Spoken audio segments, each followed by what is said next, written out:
Tout ce que tu entends, c'est... Un podcast du labo de la RTS. J'ai pensé que t'étais dingue. Qu'est-ce que j'ai pensé? J'essaye de me souvenir. Je me souviens assez bien, devant la mer, à la terrasse de café, avec toutes ces coïncidences incroyables. Et je me suis dit, ah ouais, elle est juste quand même un cran au-dessus. C'est vrai. C'est une histoire de dingue. Ça commence en 2016. J'habite à Los Angeles avec Fred, mon compagnon et nos enfants. On prépare notre prochain film. Et là, il m'arrive quelque chose de vraiment bizarre. Je reçois un texte d'Horus. Horus, le dieu égyptien, le fils d'Osiris et d'Isis, le dieu du ciel, le protecteur des pharaons, le dieu avec une tête de faucon, celui qui a un œil sacré. Vous voyez, non? Et donc voilà. Alors que je n'ai rien demandé à personne, je reçois un message d'Horus. Tout d'un coup, tu me dis, en fait, il y a un truc bizarre, je me mets à écrire quelque chose sous la dictée de Horus. Et moi, je me souviens que je te questionne, je me dis, mais pourquoi Horus? C'est qui Horus? Tu dis, mais j'en sais rien. Je sais juste que tous les jours, il faut que je sois au rendez-vous, et il y a quelque chose qui part comme un jet, comme ça. Un matin, alors que je fais une séance de méditation, j'entends une voix qui parle dans ma tête. Je suis Horus. Une voix d'homme, qui me demande de me mettre au service du monde invisible. Maintenant, tu dois être attentive, car je vais te dicter un texte. Il parle en français. Tu dois choisir un jour et une heure pour le recevoir. Ça me décontenance, mais je ne sais pas pourquoi j'accepte. Et tous les vendredis matins, je m'installe à mon bureau de notre petite maison blanche style carton-pâte des séries américaines, devant un bloc de feuilles. Les rideaux sont tirés, je mets un foulard sur mes yeux, je demande à Fred de ne pas me déranger.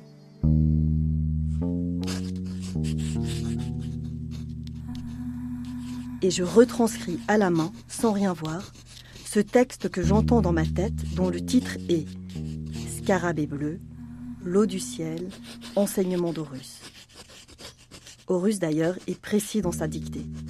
Il m'indique les virgules, quand les mots doivent être mis en majuscules, me corrige si je me trompe et surtout m'engueule si je suis en retard au rendez-vous. Après la séance, je recopie le texte sur mon ordinateur. Ça fait à chaque fois une page et je dois dire que je suis impressionnée par la cohérence et la clarté du texte. En gros, je deviens la secrétaire de l'invisible.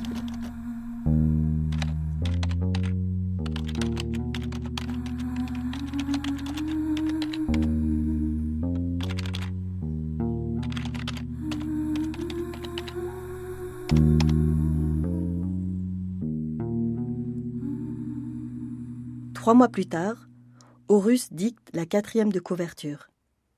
Il me dit que le texte est terminé et que maintenant je dois le publier. Alors c'est là que ça se complique. Le texte, c'est un manifeste rempli d'amour et de bons sentiments, avec des formules et du vocabulaire que je trouve un peu gênants par leur naïveté. Et moi, ce que j'écris, parce que dans la vie je suis autrice, c'est plutôt politique, féministe, réaliste. Donc, ok de faire cette expérience de recevoir un texte, mais de devoir l'assumer, mettre mon nom et l'envoyer à des éditrices et des éditeurs, difficile. Peut-être que si tu nommes pas Horus, et si t'allais voir les gens de Isnoé, là, tous ces trucs, t'es déjà allé ou pas? Non. Tu les appelles, tu vas les voir, tu leur dis voilà, j'ai ce truc, et tu leur racontes tout le truc. C'est comme les alcooliques anonymes, de toute façon, c'est la même chose. Tu leur dis voilà ma situation. Alors, je sais pas s'ils ont une réponse. Non, c'est pas du consulting, ouais, c'est ça. Mais en même temps, ils vont pouvoir parler de toi, de ce que ça veut dire l'écriture comme ça, et peut-être qu'il y a d'autres personnes à qui c'est déjà arrivé, d'autres auteurs, j'en sais rien. Ça, ce sont les bons conseils de mon ami JD. Il est cinéaste et pragmatique, ou cartésianiste ésotérique, ou juste hyper en phase avec le monde invisible. En fait, normalement, les gens à qui ça arrive ne refusent pas l'appel. Mais toi, c'est là où le scénar est génial. C'est qu'en fait, il y a un truc qui doit se passer qui est méga hardcore pour que tu acceptes la quête. Ouais. Cette quête qui te fait chier aussi. Bah oui. Parce qu'en fait, c'est aussi très valorisant d'être une sorcière ou un médium ou un truc comme ça. C'est genre comme si tu avais accès à des choses. C'est comme Harry Potter. Enfin, tu vois, c'est genre t'es pas un moldu en fait. Et voilà, il y a ça aussi. Et j'ai l'impression que le monde il est en train de basculer. En tout cas, moi, je le sens comme ça. Oui, avoir des pouvoirs magiques, c'est clair, ça donne envie, surtout en ce moment. Mais la magie, pour moi, ce n'est pas que des histoires à la Harry Potter. C'est même pas ça du tout, à vrai dire. En fait, il faut revenir en arrière.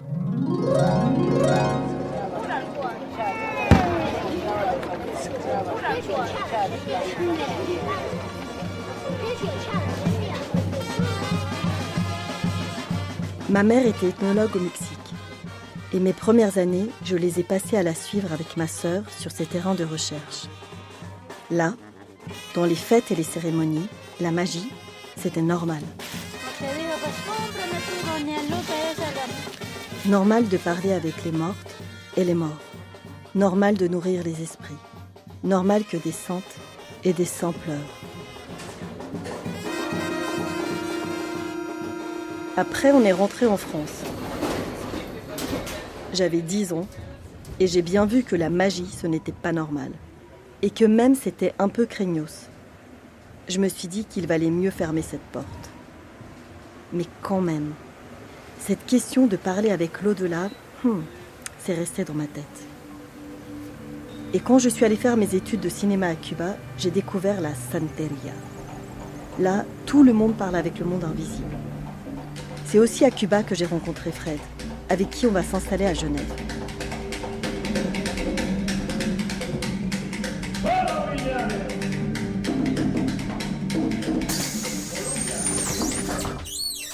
Et contre toute attente, dans ce coin de pays très libéral et protestant, s'ouvre une école de néo-chamanisme. Et évidemment, je m'y intéresse. Alors le néo-chamanisme, c'est du chamanisme réinterprété par des occidentaux. Je ne peux pas m'empêcher de voir ça comme une nouvelle colonisation. Une façon que nous avons, de ce côté du monde, de récupérer des savoirs et des traditions qui ne sont pas les nôtres, d'en faire aussi un business. Mais la curiosité est plus forte. Et je commence cet apprentissage de la voie du chamanisme. J'apprends à circuler entre les mondes avec mes nouveaux guides. Plusieurs années passent et une amie, Denise Gillian, devient, elle, médium.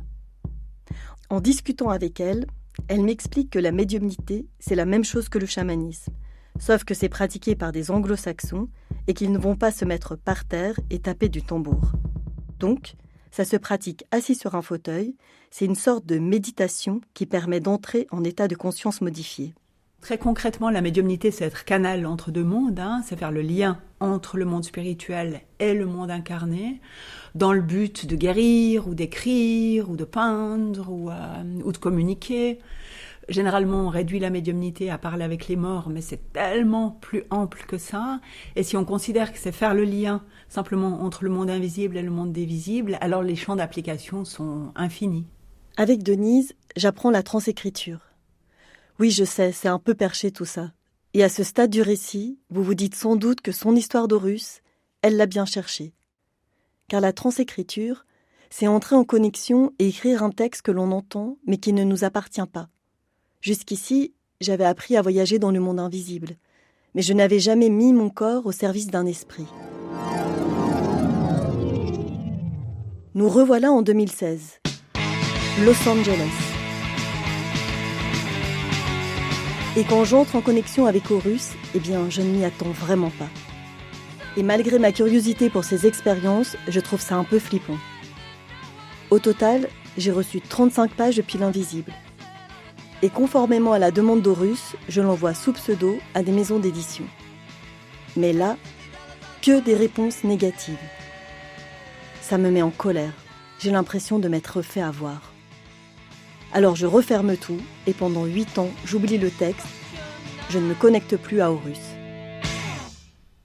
Oui, bien sûr, 8 ans, ça peut te sembler très très long, mais eux, ils sont dans une forme d'intemporalité. Quand le monde spirituel nous invite à œuvrer quelque chose, oui, parfois c'est compliqué pour nous, bien sûr, mais en même temps, ça nous honore.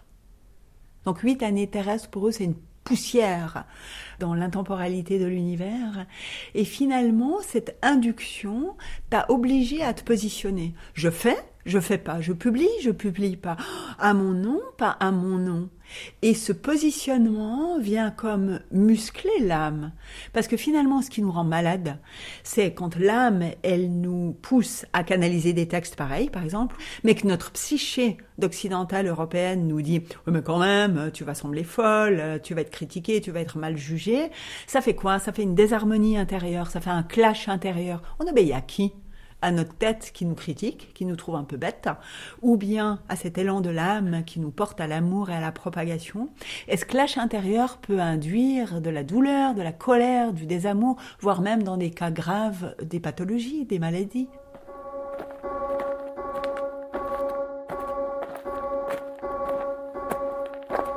Des années passent. On réalise notre film My Little One en Arizona dans la communauté d'Iné Navarro. Notre productrice meurt. On se sépare, Fred et moi. Il y a le Covid. Puis, il y a Nouvel An. Avec des amis, on a l'habitude de tirer une carte de tarot pour la nouvelle année. Nadine, que je connais peu, me tire les cartes. Elle me dit qu'il y a quelque chose de bizarre. J'ai une dette avec l'invisible. Je suis surprise. Déjà, comment elle peut voir ça? Et surtout, je me dis, une dette avec l'invisible, c'est pas super ça. Personne n'a trop envie d'avoir une dette avec l'invisible. Elle me dit que c'est un texte.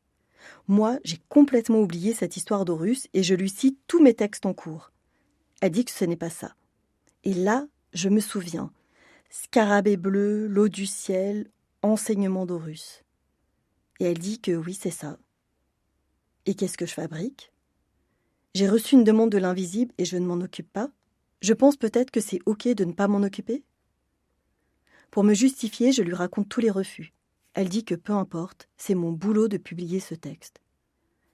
Dès le lendemain, je le renvoie à toute une série de maisons d'édition. Mais de nouveau, que des noms. Chère Julie Gilbert, merci pour votre message.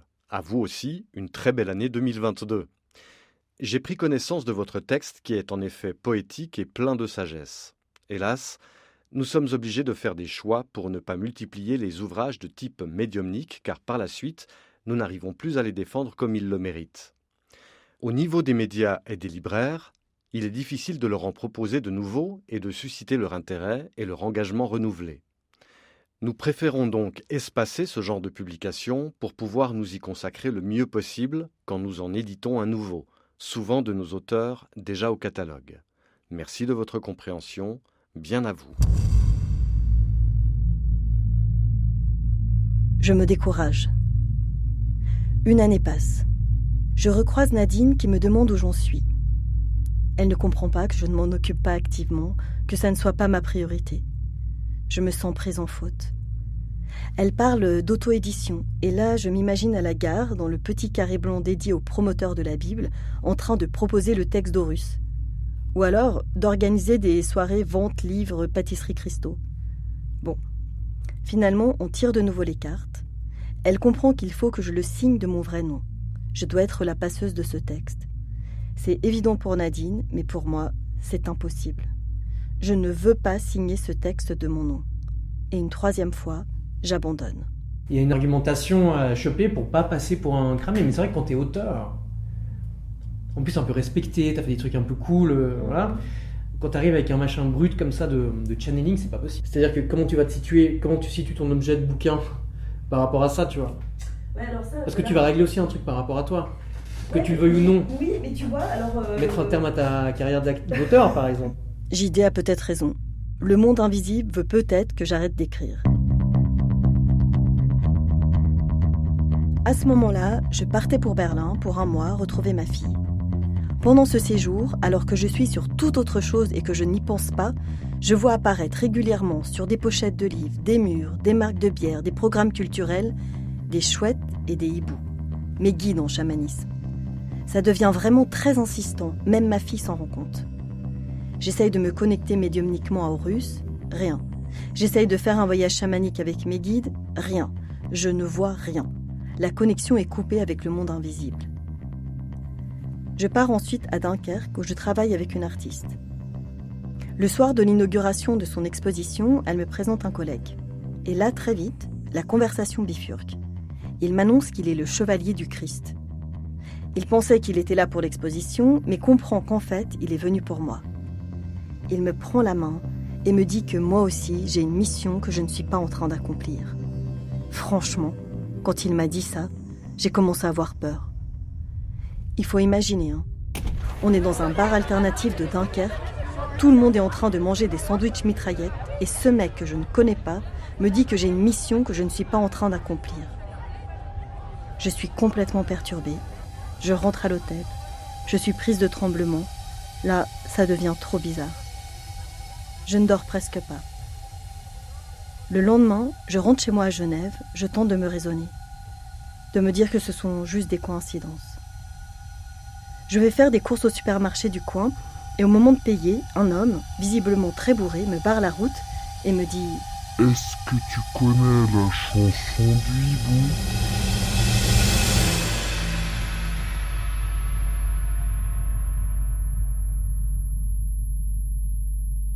Et là, comme dans un film, je fais tomber toutes les courses que j'avais dans les mains et je m'enfuis chez moi, terrorisée.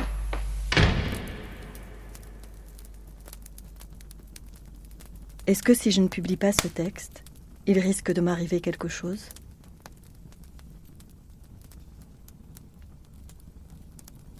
J'en parle à Christophe, un ami qui pratique le chamanisme. Ce soir-là, au bord du feu, sa fille Luna est aussi avec nous. Tu veux négocier avec Horus, c'est ça ? Il avait l'air assez catégorique quand même, non ? Bah écoute, je pense qu'il y a moyen d'aller discuter, mais tu l'as déjà fait, non ? Ouais. À mon avis, il faut écouter ce qu'ils disent, sinon ça se retourne sur toi. Parce que j'ai jamais vu un peuple où c'était autant clair que les malédictions fonctionnent. Mais des trucs fous.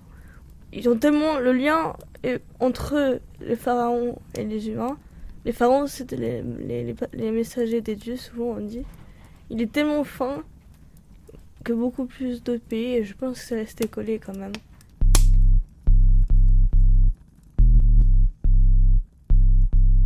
Bon, déjà Horus fait partie d'un énorme truc auquel plein de gens ont cru, que plein de gens ont raconté, etc. Par exemple, moi j'ai le secret contre les brûlures, tu vois, tous ces trucs. Et qu'est-ce que c'est le secret ? C'est une phrase qui est répétée depuis tellement longtemps elle a pris une forme en fait.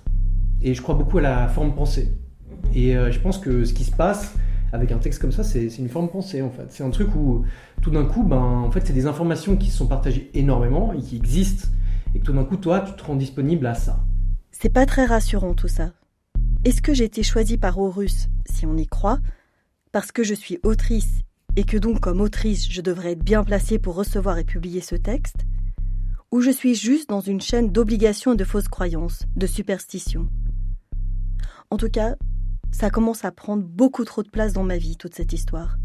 Et comme Horus ne me parle plus, je ne sais pas comment continuer. Je demande à mon amie Zaline de faire un voyage chamanique avec elle. Moi, je me souviens qu'on s'est mis dans la roulotte. Je me souviens bien, je me rappelle même comment on était assises. Et un voyage chamanique, c'est d'aller rencontrer ses alliés dans la réalité non ordinaire. Ça peut être des animaux de pouvoir, des guides, comme pour un voyage dans la réalité ordinaire. Donc la réalité ordinaire, c'est là où on est maintenant, où on est en train de discuter. Puis la réalité non ordinaire, c'est beaucoup de réalités différentes. C'est par exemple le monde des rêves. Il y a aussi ces petits moments que tout le monde a vécu, où tout à coup on se souvient plus, on fait un trajet en voiture et puis il y a un petit bout, on se rappelle pas. Donc ça, c'est des petits passages dans la réalité non ordinaire. Et le voyage chamanique, on va aller dans cette réalité non ordinaire et peut-être dans d'autres mondes, pour rencontrer nos alliés. Et pour faire ça, comme dans la réalité ordinaire, pour un voyage, c'est plus facile avec un véhicule. Donc moi, mon véhicule que j'utilise, c'est le tambour. C'est-à-dire qu'avec le son du tambour, moi je dis c'est mon train. En fait, avec le rythme, ça change l'état de conscience, ça modifie l'état de conscience. Ça permet en fait justement de pouvoir de mieux entendre en fait les messages des alliés, quoi.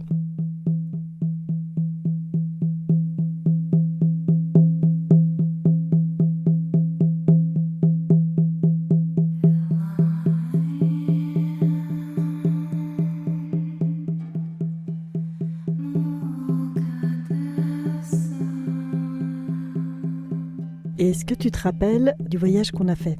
C'était le moment où tu cherchais une maison d'édition. Et puis, en fait, on avait voyagé les deux, ça je me souviens. Toi, t'avais pu voyager tout bien. Si tu veux, je me rappelle plus de ce qu'on s'est dit, mais j'ai vraiment ce souvenir que ça a mis ensemble des pièces de puzzle, en fait.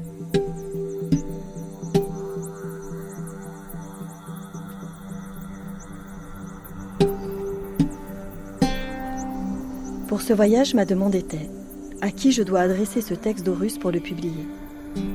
Et là, dans le voyage chamanique, je vois les éditions Verticales Gallimard et les éditions de l'Arche, 2 éditions que j'aime énormément et où, évidemment, j'aimerais être publiée.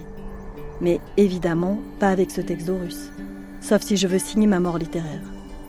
Donc, encore une fois, je ne fais rien de cette information.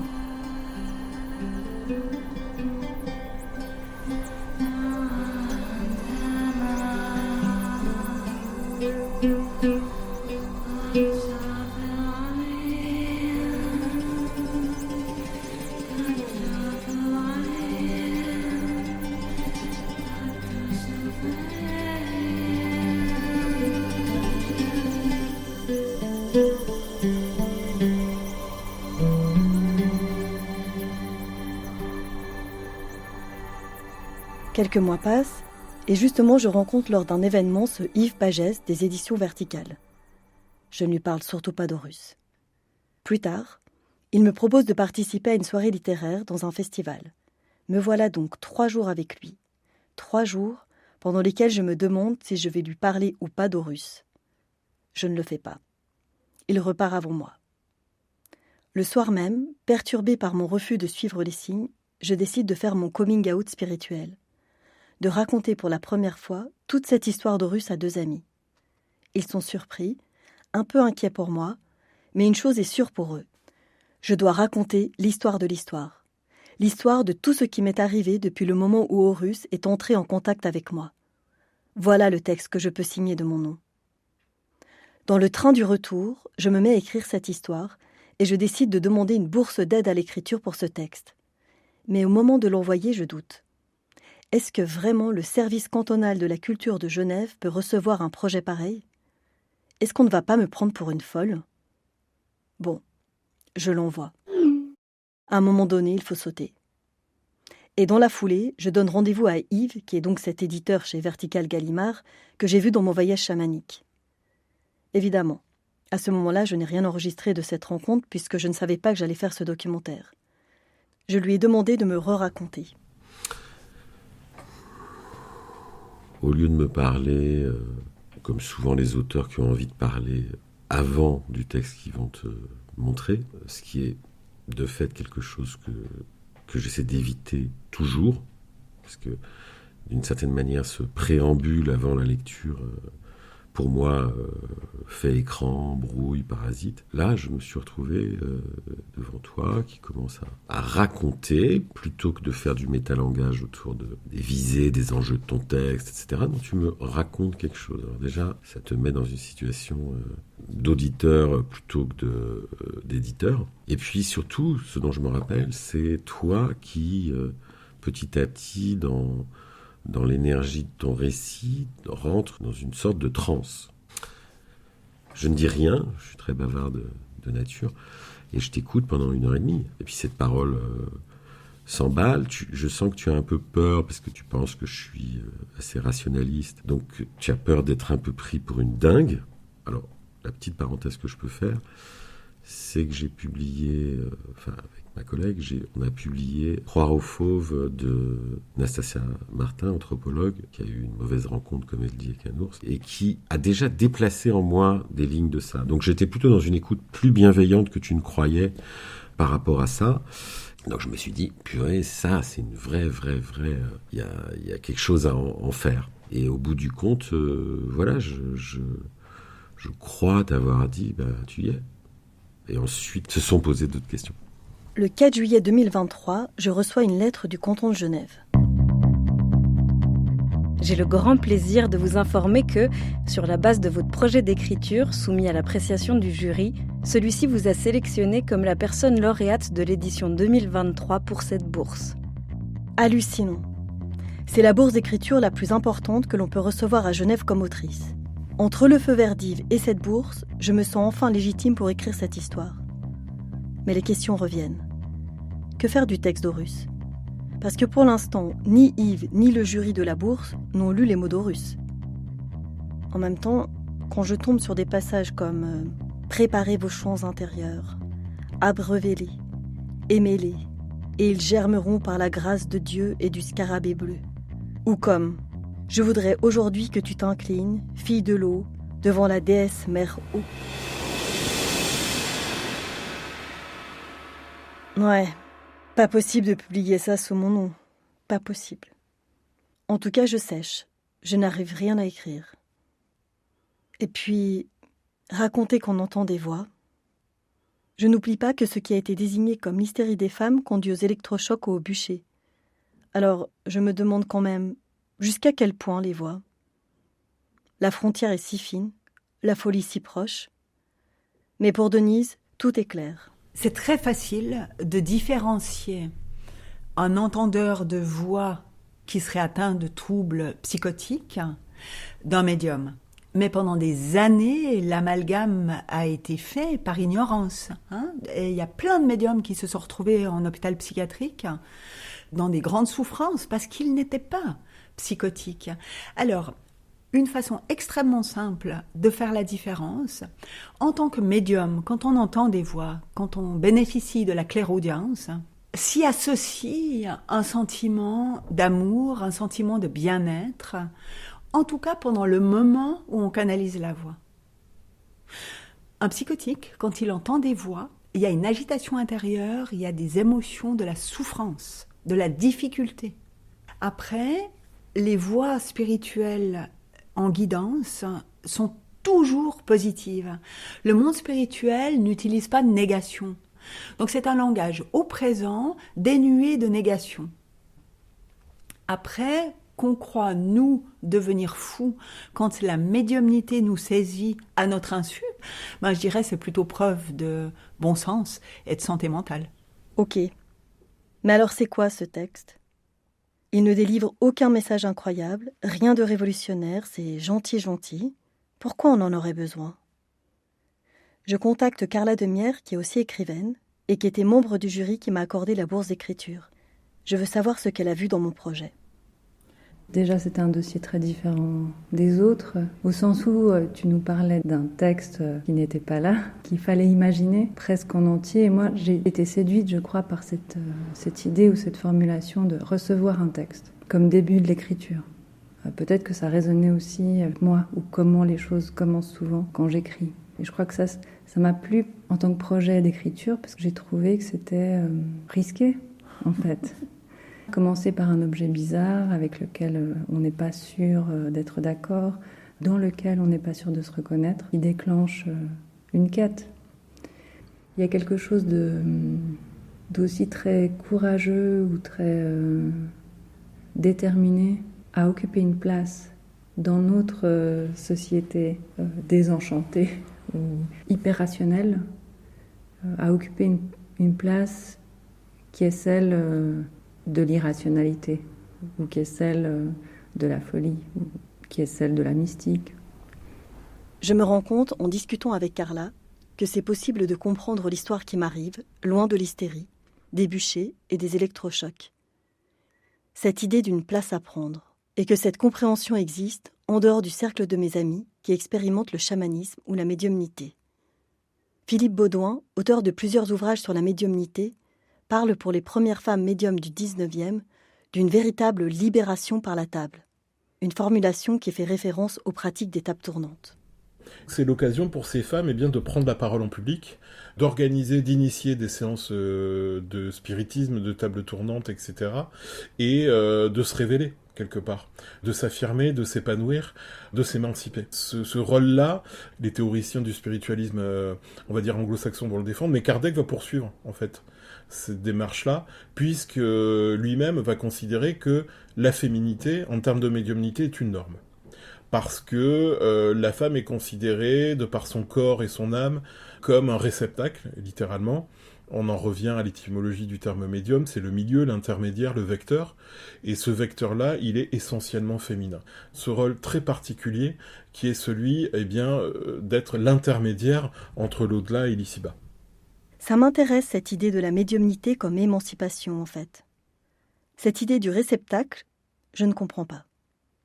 La société semble OK de prêter des pouvoirs à une femme seulement si elle n'y peut rien ? Et moi là-dedans ?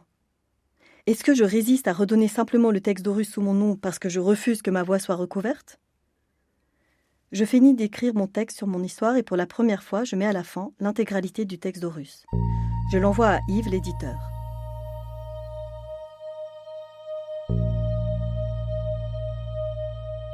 Vous devez, humain, rééduquer votre capacité de vision. En apprenant à voir, tu verras.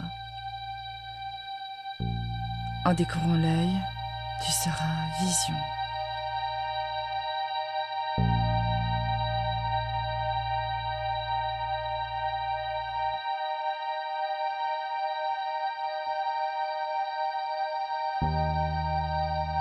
Le rendez-vous difficile. Il attendait un autre texte que celui que j'ai écrit. J'aurais préféré qu'alterne cette chose qui déploie vraiment factuellement les choses et puis qui à certains moments rentre en transe, qui correspondait un peu à ce que j'avais ressenti dans l'écoute que j'avais eue avec toi de l'épisode comme ça, de cette étrange confidence.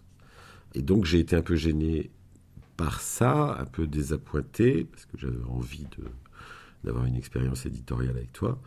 Ça, c'est un premier point. Et le deuxième point, c'était l'imbrication des messages qu'Horus te transmettait, des messages, des injonctions, et aussi de quelque chose d'assez crypté, et que tu avais mis à la fin. Le fait de mettre quasiment en annexe à la fin l'intégralité de ce discours qui devenait, il faut être très honnête, totalement indigeste, avec un effet de lecture très chiant.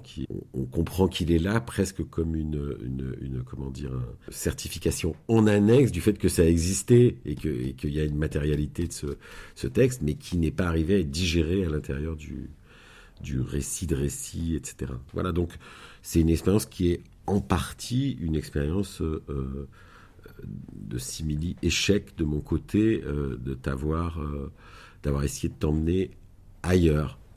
Cette fois-ci, j'ai suivi les directives d'Horus et Yves me dit non. J'ai de nouveau un sentiment de trahison. Parce que moi, depuis le début, je sais que Yves va me dire non. Je sais que ce n'est pas du tout le genre de texte qu'il publie. Alors pourquoi Horus m'envoie-t-il droit dans le mur ? Pour Denise, dans cette grande histoire orchestrée par l'invisible, la place d'Yves est très claire. Donc en fait, il t'a permis de matérialiser l'histoire de l'histoire. Donc pour moi, c'est un élément qui est super important dans toute ton histoire. Parce que sans ça, tu vois, t'aurais peut-être pas eu l'assurance que l'histoire de l'histoire plaît. Ok. Mais en même temps, me revoilà à la case départ. Ma mission, c'est de publier le texte d'Horus. Je ne sais plus comment avancer, je doute de moi. Je fais lire mon texte à un ami, Nasser, aussi auteur. La lumière tue l'ombre qui faisait la lumière. C'est exactement toi, ça. Autrement dit, tu as besoin d'être invisible pour être visible. Mais ça, c'est pas quelque chose que tu assumes. Du coup, c'est contradictoire. Oui. Et pourquoi tu penses que j'ai besoin d'Horus, en fait ? Je vois ça comme une sorte de validation. Comme si Julie attendait qu'on dise « Ok, tu peux y aller ». Alors qu'en fait, Julie n'a pas besoin qu'on lui dise « Ok, tu peux y aller ». Elle y va. En fait, je me demande ce qui me prend avec ce texte. Déjà, pourquoi je n'interroge quasiment que des hommes ? Nasser a raison. On dirait que j'ai besoin de leur validation. Et en plus, aucun d'eux ne me la donne. Par contre, je n'arrête pas de recevoir du fric pour ce projet. Il faut dire que cette histoire intrigue. En même temps, je triche un peu, puisque dans mes demandes de fond, je ne montre jamais le texte d'Horus. Je crée un mystère dangereux, puisque quand le texte est découvert, comme ce qu'il s'est passé avec Yves, il y a rejet. Bon. On est début janvier 2023, je tombe malade. Pendant plusieurs semaines, impossible de sortir de mon lit. Je déprime.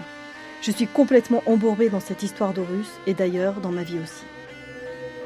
En avril, j'obtiens une résidence d'écriture à Marseille pour reprendre le texte. C'est le printemps, c'est la mer, c'est le soleil, je reprends courage. Et sur une terrasse, en buvant une moresque avec des amis, quand Manu me demande ce que j'écris, je raconte l'histoire. Donc t'en es là, et donc maintenant il faut trouver l'éditeur. Ouais, déjà, voilà. On n'a pas vu le texte de Russe non plus. Ah non, mais... C'est pas ce qu'il dit, Russe. Après, le problème, c'est de se rattacher à des entités qui sont nommées à travers les mythes. C'est là où déjà tu dis attention, mais bon, tu parles d'inconscient collectif. Si on parle d'inconscient collectif, ça rassemble tous les mythes et qui prennent des formes différentes en fonction des époques. C'est aussi ce que raconte Jung. Mais encore une fois, beaucoup d'appelés, peu d'élus. Qui va aller lire ton livre et qui trouvera une résonance à travers son intériorité par rapport à ce que toi tu vas lui donner. C'est une quête, c'est ta quête. C'est ma quête. Voilà. C'est ta quête. Après son devenir, c'est ça, tu t'en fous, ça t'appartient plus. Mais à partir du moment où tu le rends disponible, tu auras peut-être fini ta quête. Bien sûr, ça va pas avec l'air du temps, c'est pas viril. Bon, c'est ma tournée, Georges, c'est ma tournée. Il n'y a pas des petites olives. Ouais, il a des trucs. Ah, déjà.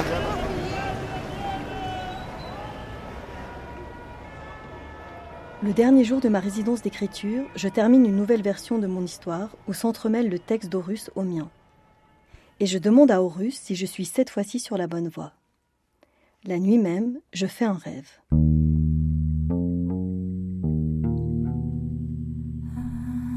Je suis dans un petit train, comme il y en a en Suisse. Des trains panoramiques dans les Alpes. Ce train n'a pas de toit, ce qui le fait plutôt ressembler à un train de foire. Devant moi, il y a mes grands-parents. Je sais qu'ils sont morts. À ce moment-là, mon grand-père me montre des photos de la construction de leur maison que je n'avais jamais vues. On voit le sol, les portes, les cadres de fenêtres, mais pas encore les murs et le toit. Mon grand-père se tourne alors vers moi et me dit « Toute la structure est là ».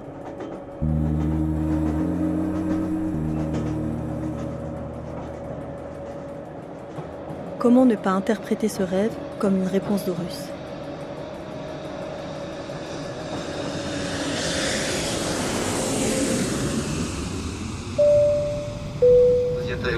Please welcome you aboard the 737 Transavia to Le Caire.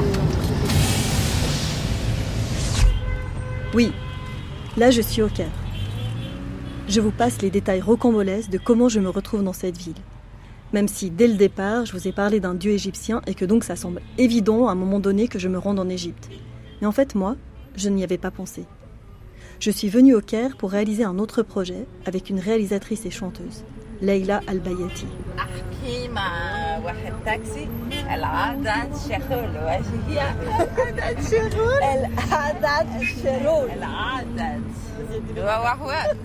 Mais à mon premier rendez-vous, quand je me retrouve face à une immense fresque d'Horus dans le hall d'un immeuble, je me rappelle que rien n'arrive par hasard dans cette histoire et que peut-être ce texte devrait être lu par Leila. Quand je lui en parle, elle se braque. Elle me dit qu'elle déteste les trucs mystico-mystiques. Toute cette histoire la met très mal à l'aise. Sa réaction me heurte. On a 10 jours à passer ensemble. Ça commence mal. Finalement, elle lit le texte que je viens d'écrire à Marseille et elle change d'avis. Leila est la première à lire le texte d'Horus et à le trouver beau.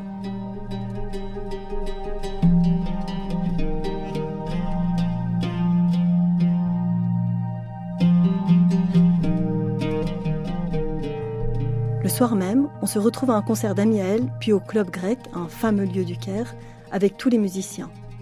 Au milieu des bières et des cafés, Leila insiste pour que je leur parle de cette histoire. Et me voilà encore une fois en train de raconter cette aventure. Mais cette fois-ci à des Égyptiens, à qui je dis quand même que j'ai reçu un texte de leur dieu Horus. Je me sens assez ridicule. Mais les 4 musiciens qui sont là sont enthousiastes. Et le lendemain, nous voilà en studio en train d'enregistrer les textes d'Horus.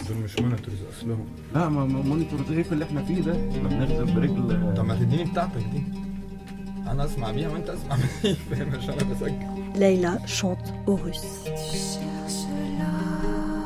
ça me semble encore plus fou que tout ce que j'avais imaginé. Le sang, si tu cherches la paix, tu trouveras des fleurs. À quelle mamelle veux-tu donc t'abreuver?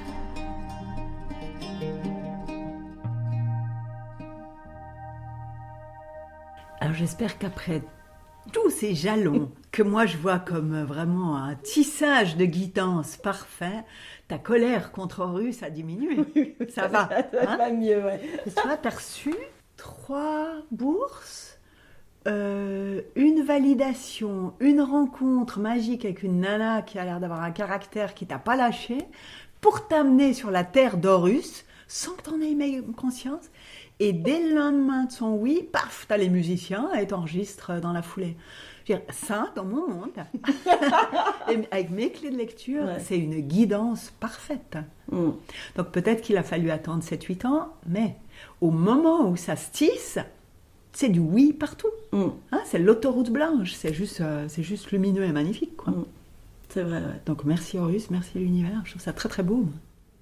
Quand on se retrouve dans une quête comme ça, on attend la chute, la grande révélation, parce qu'on est biberonné au mythe et au scénario hollywoodien.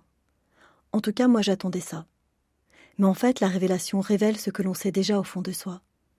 Pas de paillettes, pas d'éclairs, pas de piédestal. Finalement, dans le désastre actuel de nos vies, le monde invisible semble chercher par tous les moyens à nous rappeler l'essentiel. Remettre l'amour au centre. L'amour entre nous, de nous, mais surtout de ce qui nous entoure. Et ce texte qui m'a été dicté il y a 9 ans ne parle que de ça. Prendre soin de tout ce qui est vivant. Se rappeler qu'on fait partie du tout, que tout est amour. Ça peut paraître cucu, mais en fait, est-ce qu'il y a quelque chose de plus important dont on doit s'occuper ? En tout cas, je crois que ça y est. Je suis prête à vous lire la fin du texte d'Horus.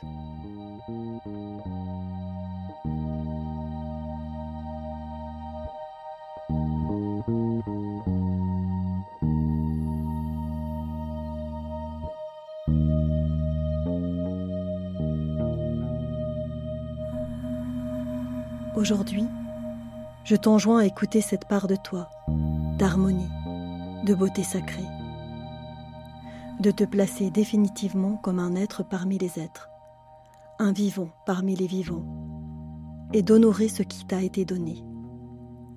Ouvre les mains, libère cette énergie de paix, cueille les fruits mûrs, fais vibrer les éléments. Sois une chaîne d'amour et non une hache. Je te souhaite de t'aimer follement et d'ouvrir tous les champs de la vie à tous les possibles célestes de l'existence.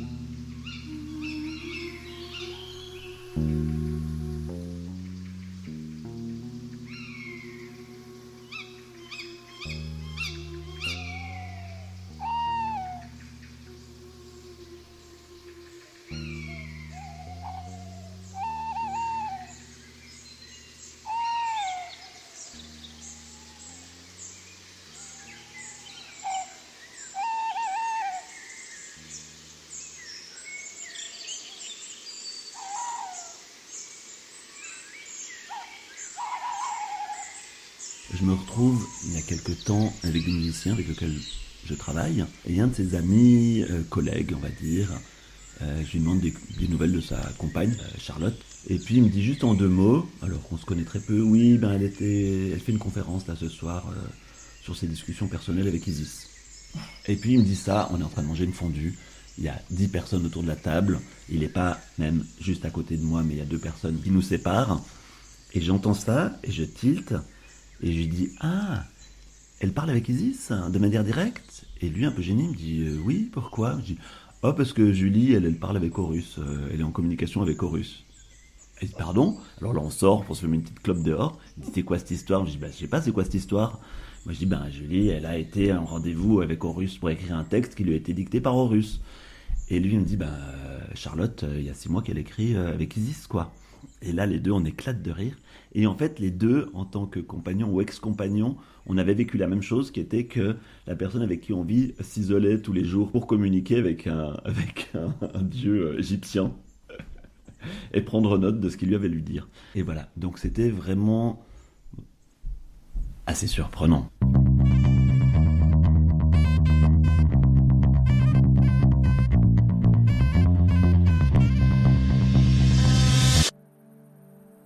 Au moment de terminer ce montage, je me demande si j'ai enfin accompli ma mission, même si je n'ai toujours pas publié le texte d'Horus. Le soir même, je vais au théâtre et j'ouvre le journal posé sur la table. Je tombe sur la page des avis mortuaires et la première chose que je vois, c'est l'annonce du décès d'une personne dont le nom est Horus. H-O-R-U-S.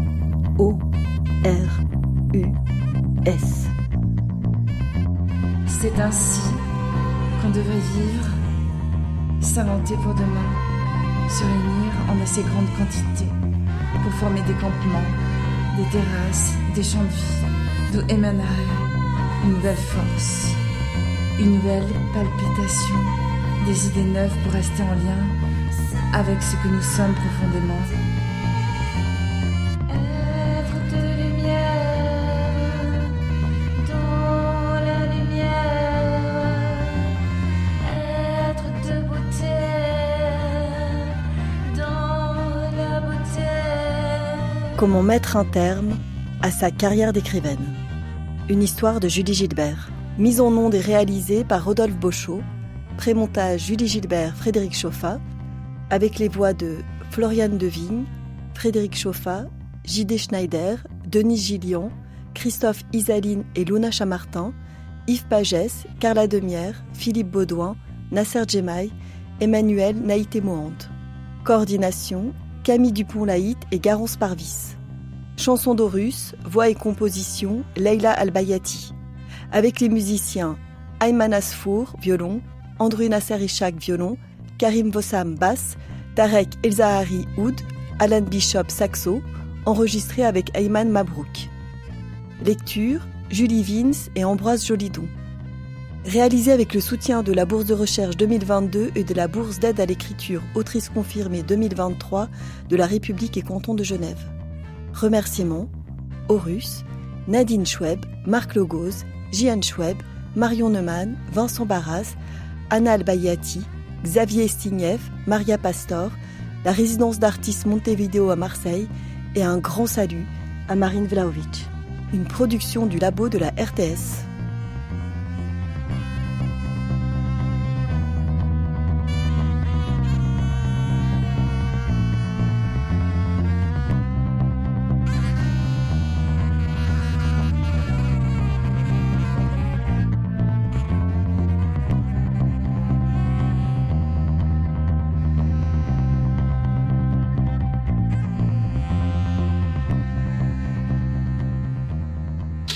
Le labo sur RTS Première.